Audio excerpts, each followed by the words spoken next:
പ്രിയ വിദ്യാർത്ഥി സുഹൃത്തുക്കളെ, എല്ലാവർക്കും എൻട്രിയിലേക്ക് സ്വാഗതം. ഞാൻ രാജേഷ് സാർ. നമ്മൾ ലോക ചരിത്രം പഠിച്ചുകൊണ്ടിരിക്കുകയാണ്. ഇന്നേ ദിവസം അവസാന ക്ലാസ് ലോക ചരിത്രത്തിലെ അന്താരാഷ്ട്ര സംഘടനയുടെ അവസാനത്തെ ക്ലാസ്സും ലോക ചരിത്രത്തിന്റെ അവസാന ഭാഗവുമാണ്. കഴിഞ്ഞ ക്ലാസ്സിൽ അന്താരാഷ്ട്ര സംഘടനകൾ ആറാമത്തെ ഭാഗത്തിലൂടെ ഇന്ത്യ അംഗമായിട്ടുള്ള പ്രധാന സംഘടനകൾ കോമൺവെൽത്തും കൂടാതെ ചേരിചേര പ്രസ്ഥാനവും നമ്മൾ പഠിച്ചുറപ്പിച്ചു. ശരിയല്ലേ? ഇന്ന് ഈ ക്ലാസ്സിലൂടെ നമ്മൾ പഠിക്കുന്നത് അന്താരാഷ്ട്ര തലത്തിലെ ചില കൂട്ടായ്മകളാണ്.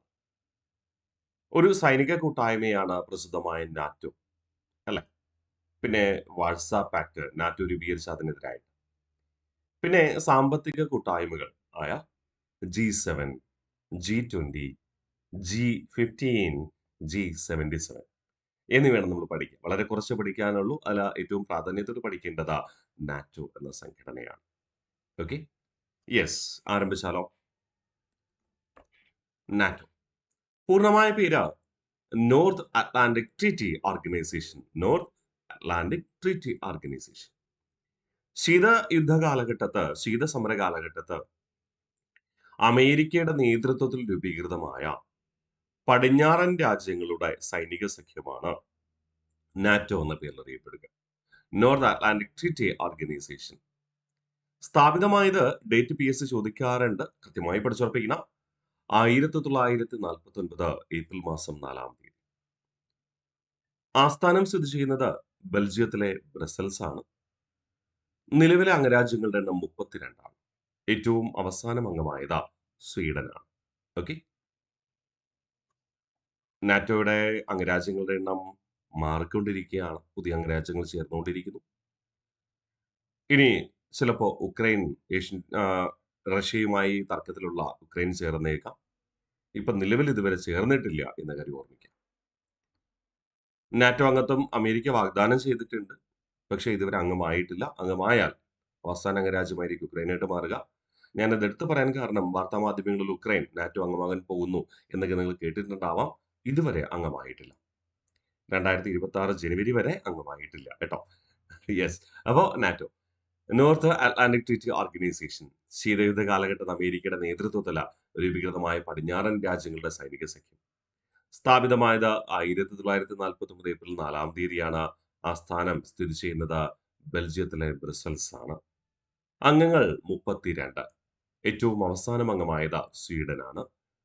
ഔദ്യോഗിക ഭാഷകൾ രണ്ടെണ്ണമാണ്, ഇംഗ്ലീഷും ഫ്രഞ്ചും. ഓക്കെ, നാറ്റോയുടെ ഔദ്യോഗിക ഭാഷകൾ എന്തൊക്കെയെന്ന് ചോദിച്ചു കഴിഞ്ഞാൽ ഏതൊക്കെ? ഇംഗ്ലീഷും ഫ്രഞ്ചുമാണ്. സെറ്റാണല്ലോ. ഒന്നുകൂടെ നമുക്ക് റിവിഷൻ ഉറപ്പിക്കാം. എന്തൊക്കെയാണ് നാറ്റോയുടെ പൂർണ്ണമായ പേര്? North Atlantic Treaty Organization. ശീതയുദ്ധ കാലഘട്ടത്ത് അമേരിക്കയുടെ നേതൃത്വത്തിൽ രൂപീകരിക്കപ്പെട്ട പടിഞ്ഞാറൻ രാജ്യങ്ങളുടെ സൈനിക സഖ്യം. സ്ഥാപിതമായത് 1949 ഏപ്രിൽ 4. ആസ്ഥാനം ബെൽജിയത്തിലെ ബ്രസൽസ് ആണ്. അംഗരാജ്യങ്ങൾ നിലവിൽ 32. അവസാനം അംഗമായത് സ്വീഡൻ. ഔദ്യോഗിക ഭാഷകൾ ഇംഗ്ലീഷ്, ഫ്രഞ്ച് എന്നിവ. നാറ്റോ ഡിഫൻസ് കോളേജ് സ്ഥിതി ചെയ്യുന്നത് റോമിലാണ്. നാറ്റോ ഡിഫൻസ് കോളേജ് സ്ഥിതി ചെയ്യുന്നത് റോമിലാണ്. സൊമാലിയൻ കടൽക്കൊള്ളക്കാർക്കെതിരെ നടത്തിയ സൈനിക നടപടി ഓഷ്യൻ ഷീൽഡ് എന്ന പേരിൽ അറിയപ്പെടുന്നു. നാറ്റോയുടെ നേതൃത്വത്തിൽ സൊമാലിയൻ കടൽക്കൊള്ളക്കാർക്കെതിരെ നടത്തിയ സൈനിക നടപടി ഓഷ്യൻ ഷീൽഡ് എന്നാണ് അറിയപ്പെടുക.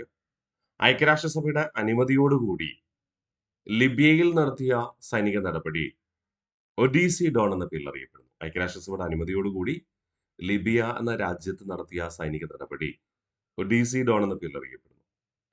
യൂറോപ്പിന് പുറത്ത് നാറ്റോ നടത്തിയ സൈനിക ദൗത്യം അഫ്ഗാനിസ്ഥാനിലായിരുന്നു. അഫ്ഗാനിസ്ഥാനിലെ സൈനിക ദൗത്യം എന്ത് പേരിൽ അറിയപ്പെടുന്നു? ഇസാഫ് എന്നാണ് അറിയപ്പെടുക. International security assistance Force. നമുക്കറിയാം, അമേരിക്കയിലെ വേൾഡ് ട്രേഡ് സെന്റർ താലിബാന്റെ നേതൃത്വത്തിൽ ആക്രമിച്ച് തകർത്തിരുന്നു.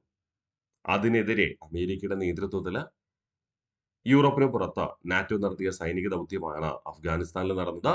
സൈനിക ദൗത്യം എന്ത് പേരിൽ അറിയപ്പെടുന്നു? ഇസാഫ് എന്ന പേരിൽ അറിയപ്പെടുന്നു. പൂർണ്ണമായ പേര് ഇന്റർനാഷണൽ സെക്യൂരിറ്റി അസിസ്റ്റൻസ് ഫോഴ്സ്. താലിബാന്റെ ആക്രമണം അമേരിക്കയിലുണ്ടായി, മറ്റ് ലോകരാജ്യങ്ങളിലും ഉണ്ടാകാം. അത് ഒഴിവാക്കുക എന്നതായിരുന്നു അമേരിക്ക ഈ സൈനിക നടപടിക്ക് നൽകിയ പേര്. ഓക്കെ, അപ്പോ നാറ്റോ ഡിഫൻസ് കോളേജ് സ്ഥിതി ചെയ്യുന്നത് ഇവിടെ നിന്ന് ചോദിച്ചാൽ ഇറ്റലിയിലെ റോമിലാണ്. സൊമാലിയൻ കടൽക്കൊള്ളക്കാർക്കെതിരെ നടത്തിയ സൈനിക നടപടി ഓഷ്യൻ ഷീൽഡ് എന്ന പേരിൽ അറിയപ്പെടുന്നു. UN അനുമതിയോടുകൂടി ലിബിയയിൽ നടത്തിയ സൈനിക നടപടി ഒഡീസി ഡോൺ എന്നാണ് അറിയപ്പെടുക. യൂറോപ്പിന് പുറത്ത് നാറ്റോ നടത്തിയ സൈനിക ദൗത്യം അഫ്ഗാനിസ്ഥാനിലാണ്.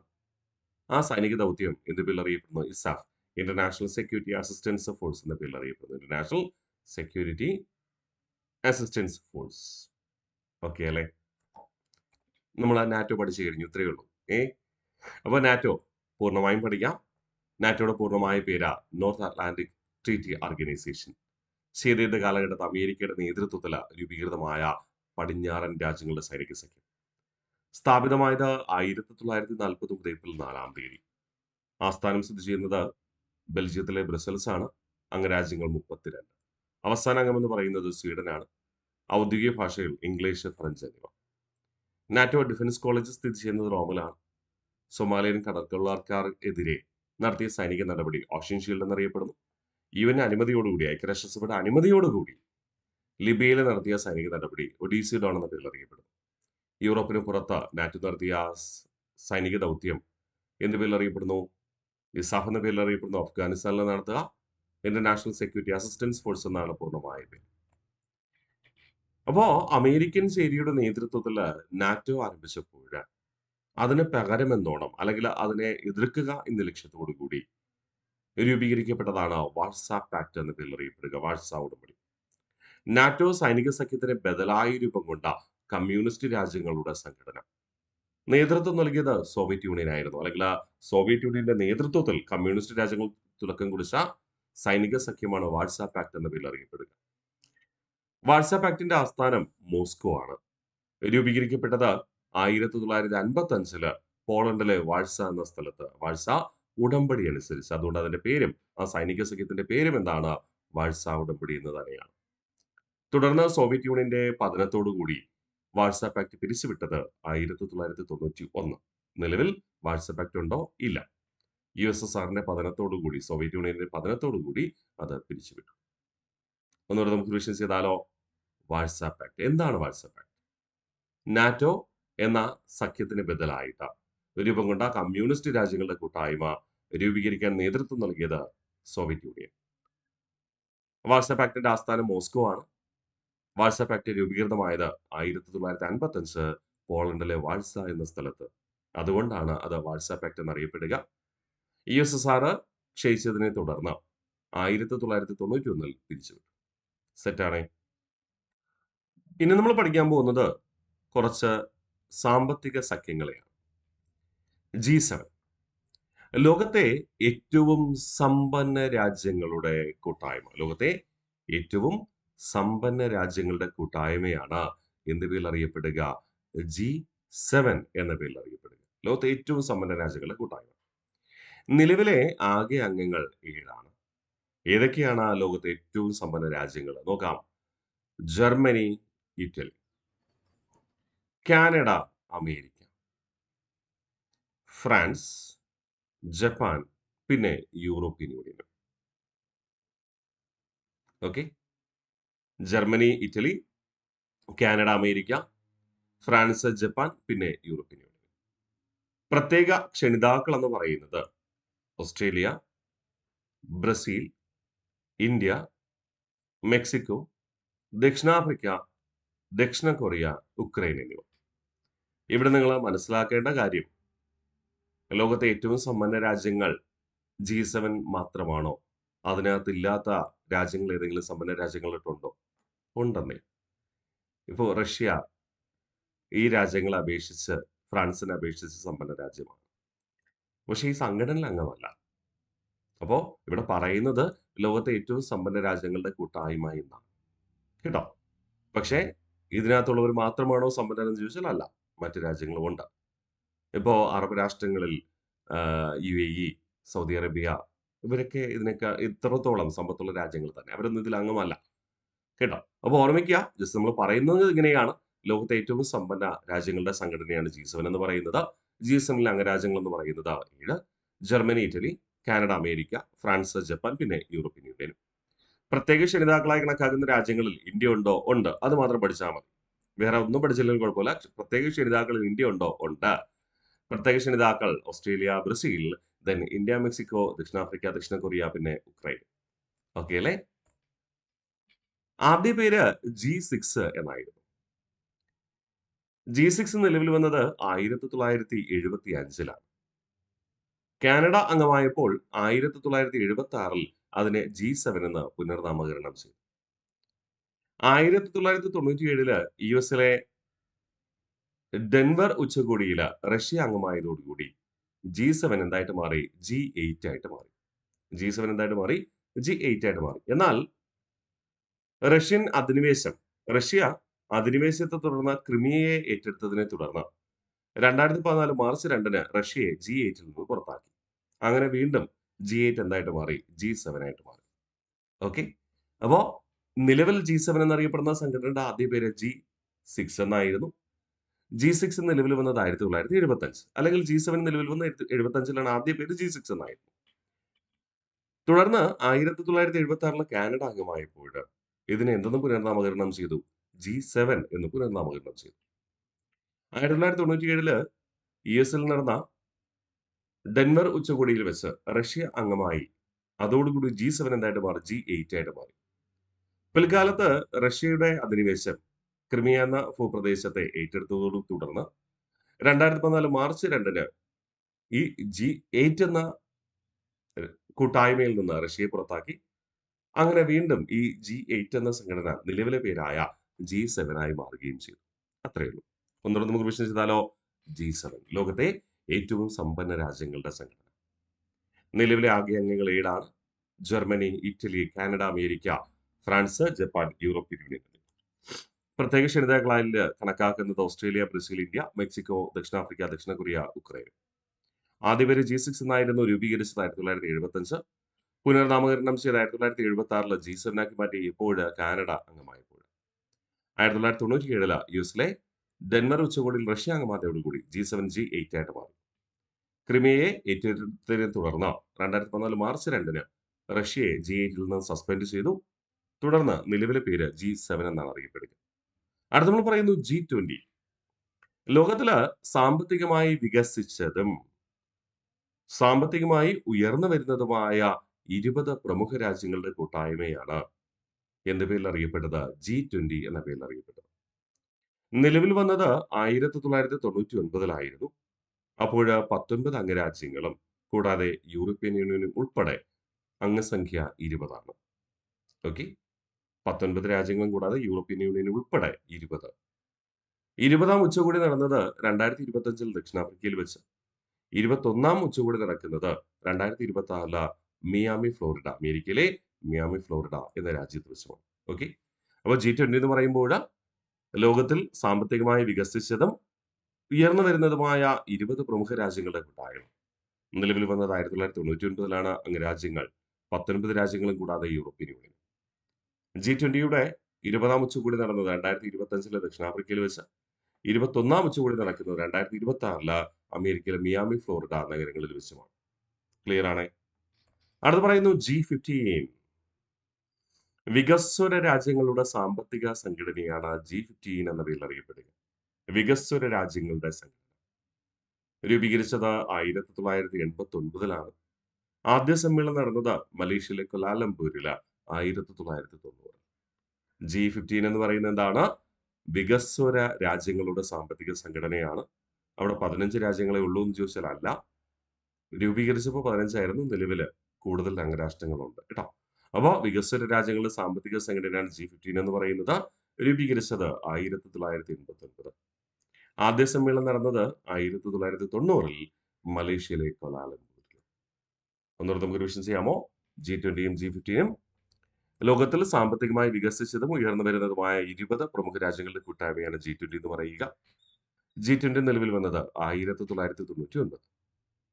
ആകെ 20 അംഗങ്ങളാണ്. 19 രാജ്യങ്ങളും കൂടാതെ യൂറോപ്യൻ യൂണിയനും. 20-ാം ഉച്ചകോടി 2025 ദക്ഷിണാഫ്രിക്കയിൽ വെച്ച് നടന്നു. 21-ാം ഉച്ചകോടി 2026 അമേരിക്കയിലെ മിയാമി, ഫ്ലോറിഡ നഗരത്തിൽ വെച്ച് നടക്കും. G15 വികസ്വര രാജ്യങ്ങളുടെ സാമ്പത്തിക സംഘടന രൂപീകരിച്ചത് 1989. ആദ്യ സമ്മേളനം നടന്നത് മലേഷ്യയിലെ കുലാലംപൂരിൽ 1990. ഇനി അടുത്ത ശ്രദ്ധിച്ചോളേ. G77 മൂന്നാം ലോക രാജ്യങ്ങളുടെ കൂട്ടായ്മ ലക്ഷ്യം വെച്ചുകൊണ്ട് രൂപീകരിച്ചതാണ് G77. മൂന്നാം ലോക ദരിദ്ര രാഷ്ട്രങ്ങളുടെ വ്യാപാര സാമ്പത്തിക മേഖല മെച്ചപ്പെടുത്തുന്നതിന് വേണ്ടി ഐക്യരാഷ്ട്രസഭയുടെ നിർദ്ദേശപ്രകാരം രൂപീകരിക്കപ്പെട്ട സംഘടന. പേര് G77 എന്നാണെങ്കിലും നിലവിൽ വന്നത് 1964 77 രാജ്യങ്ങൾ ഉണ്ടായിരുന്നു. എന്നാൽ നിലവിലെ അംഗരാജ്യങ്ങളുടെ എണ്ണം 134. വികസ്വര, അവികസിത രാജ്യങ്ങളുടെ കൂട്ടായ്മയാണ് G77 എന്ന് പറയുന്നത്. ആരുടെയൊക്കെ? വികസ്വര രാജ്യങ്ങളുടെയും അവികസിത രാജ്യങ്ങളുടെ കൂട്ടായ്മയാണ് G77. അതുകൊണ്ട് തന്നെ നിലവിൽ എത്ര അംഗരാജ്യങ്ങളുണ്ട്? 134 അംഗരാജ്യങ്ങളുണ്ട്. അപ്പൊ G77 മൂന്നാം ലോക രാജ്യങ്ങളുടെ കൂട്ടായ്മ. ലക്ഷ്യം മൂന്നാം ലോക ദരിദ്ര രാഷ്ട്രങ്ങളുടെ വ്യാപാര സാമ്പത്തിക മേഖല മെച്ചപ്പെടുത്തുക എന്ന ലക്ഷ്യത്തോടു കൂടി ഐക്യരാഷ്ട്രസഭയുടെ ആവശ്യപ്രകാരം രൂപീകരിക്കപ്പെട്ട സംഘടന. നിലവിൽ വന്നത് 1964. അപ്പോൾ 77 രാജ്യങ്ങളായതുകൊണ്ട് അതിനെ G77 എന്ന് വിളിച്ചു. എന്നാൽ നിലവിൽ അതിലെ അംഗരാജ്യങ്ങളുടെ എണ്ണം 134. പേരിന് മാറ്റമൊന്നുമില്ല, G77 തന്നെ. ഓക്കെ അല്ലേ? അപ്പൊ നമ്മൾ പഠിച്ചത് പ്രധാനപ്പെട്ട 2 സൈനിക സഖ്യങ്ങളെയും 4 സാമ്പത്തിക കൂട്ടായ്മകളെയും കുറിച്ചുമാണ്. റിവിഷൻ ചെയ്ത് ഉറപ്പിച്ചാലോ? റിവിഷൻ ചെയ്താലോ? യെസ്. നാറ്റോ. നമ്മളിന്ന് ആദ്യം പഠിച്ചത് സൈനിക സഖ്യമായ നാറ്റോയെ കുറിച്ച്. നാറ്റോയുടെ പൂർണ്ണമായ പേര് നോർത്ത് അറ്റ്ലാന്റിക് ട്രീറ്റി ഓർഗനൈസേഷൻ. ശീതയുദ്ധ കാലഘട്ടത്ത് അമേരിക്കയുടെ നേതൃത്വത്തിൽ രൂപീകൃതമായ പടിഞ്ഞാറൻ രാജ്യങ്ങളുടെ സൈനിക സഖ്യം.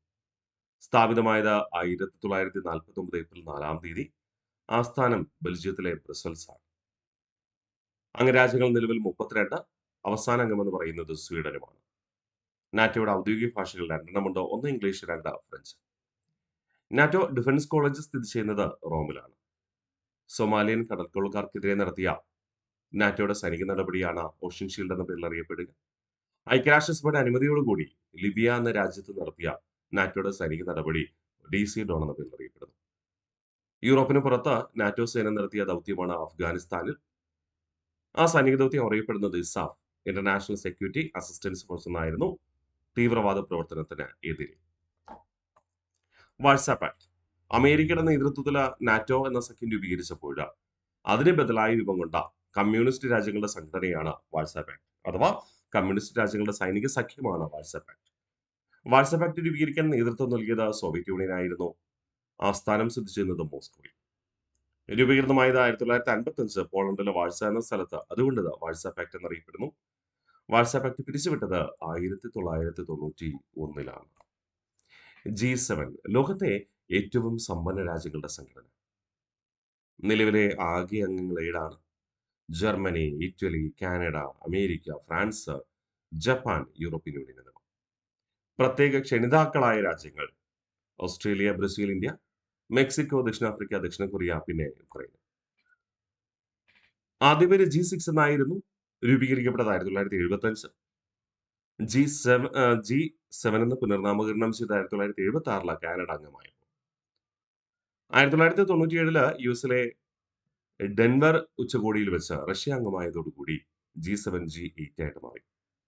എന്നാൽ പിൽക്കാലത്ത് 2014 മാർച്ച് 2-ാം തീയതി റഷ്യയെ G8-ൽ നിന്ന് സസ്പെൻഡ് ചെയ്തു. തുടർന്ന് നിലവിലെ പേര് G7 എന്നറിയപ്പെട്ടു. റഷ്യയെ പുറത്താക്കാൻ കാരണം ക്രിമിയയിൽ നടത്തിയ അധിനിവേശം, അഥവാ ക്രിമിയയെ അധിനിവേശത്തിലൂടെ ഏറ്റെടുത്തതുകൊണ്ട്. G20 ലോകത്തിൽ സാമ്പത്തികമായി വികസിച്ചതും ഉയർന്നു വരുന്നതുമായ 20 പ്രമുഖ രാജ്യങ്ങളുടെ കൂട്ടായ്മയാണ് G20. നിലവിൽ വന്നത് 1999. അംഗങ്ങൾ 19 രാജ്യങ്ങളും കൂടാതെ യൂറോപ്യൻ യൂണിയനും. 20-ാം ഉച്ചകോടി 2025 ദക്ഷിണാഫ്രിക്കയിൽ വെച്ച് നടന്നു. 21-ാം ഉച്ചകോടി 2026 അമേരിക്കയിലെ മിയാമി, ഫ്ലോറിഡ നഗരങ്ങളിൽ വെച്ച് നടക്കും. G15 വികസ്വര രാഷ്ട്രങ്ങളുടെ സാമ്പത്തിക സംഘടന. രൂപീകരിച്ചത് 1989. ആദ്യ സമ്മേളനം നടന്നത് മലേഷ്യയിലെ കൊലാലംപൂരിലും. G77 മൂന്നാം ലോക രാജ്യങ്ങളുടെ കൂട്ടായ്മയാണ്. ലക്ഷ്യം മൂന്നാം ലോക രാജ്യങ്ങളുടെ ദാരിദ്ര്യം ഒഴിവാക്കുക, അതിനുവേണ്ടി സാമ്പത്തിക വ്യാപാര മേഖല മെച്ചപ്പെടുത്തുക. ഐക്യരാഷ്ട്രസഭയുടെ നിർദ്ദേശപ്രകാരം രൂപീകരിക്കപ്പെട്ട സാമ്പത്തിക സഖ്യമാണ്.